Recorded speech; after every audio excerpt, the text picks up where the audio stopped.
What's up, everyone? Tara Roberts here with 444, and it is time to beat the waiver wire. It is week 16, so guess what that means? If we are playing Beat the Waiver Wire and stashing players a week early, we are specifically adding players for championship week. But hey, that's what winners do. We're looking ahead to week 17, and we are grabbing players for us to take home the crown.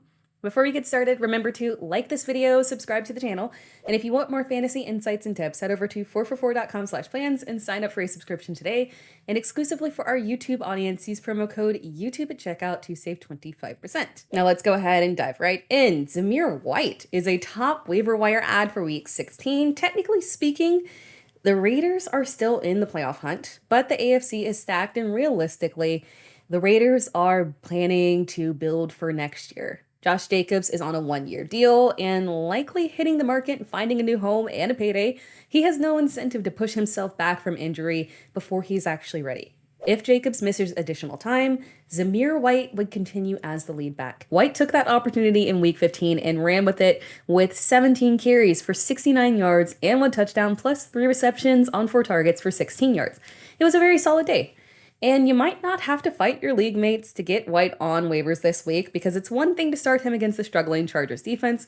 It's a completely different thing to roll him out against Kansas City. But if you make it to week 17 and Josh Jacobs is still out, that week 17 matchup against Indianapolis is very appealing. If White is the lead back in week 17, he is absolutely a viable flex option. Moving on to the next player, adding Samaje Perine doesn't really require a lot of justification here.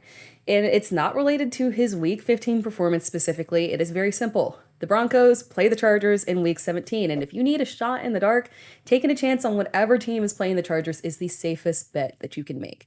We just talked about that performance that Zamir White had against the Chargers, but Samaje Perine is a backup.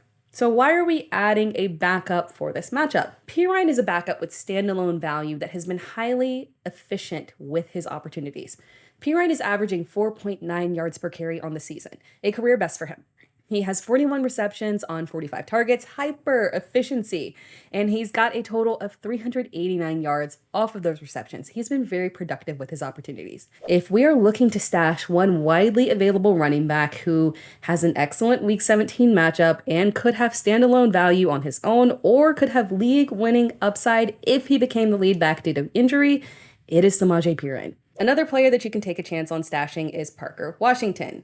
Washington has popped up in the absence of Christian Kirk, and he could get another upgrade in volume if Zay Jones is unable to finish the season. Jones suffered a hamstring injury in week 15, and if we know one thing about hamstrings, they often end up being multi-week absences. It's also important to note that Trevor Lawrence is in concussion protocol, so Washington is definitely a hold for this week until we know for sure what the outcome is with Trevor Lawrence. Now, week 17 is definitely a bad matchup, I get that, but for Washington, being the third look in this offense might actually be an advantage in that bad matchup.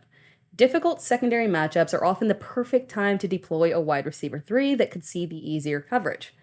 Add Washington now, especially because this week's matchup is juicy. If he has a strong performance, your league mates could end up fighting you for Washington. And moving on to our last player here, Demarcus Robinson has carved himself out a little role in the Rams offense, and while it's not a ton of volume in terms of receptions, he's been very productive in terms of fantasy production. 18 targets over the past 3 games, 9 receptions, and 3 touchdowns, 1 in each game. Some fantasy managers might be skeptical and look at this and say that it's related to the absence of Tutu Atwell. And since Tutu Atwell is likely returning this week, Robinson's production could go down. But I don't think that's the case. And given the fact that Robinson has been incredibly effective, the Rams have been on fire. They'll likely keep the offense going as is versus reducing Robinson's role if Atwell is back. The good news is that you can grab Robinson now, hold for this week, and see if there's any decrease in usage. And then in championship week, he can be a viable flex option in deep leagues against the Giants. And that wraps things up. Thank you for watching this video. Be sure to like the video and subscribe to the channel and comment below. And if you want more fantasy insights and tips, head over to 444.com/plans and sign up for a subscription today. And exclusively for our YouTube audience, use promo code YouTube at checkout to save 25%.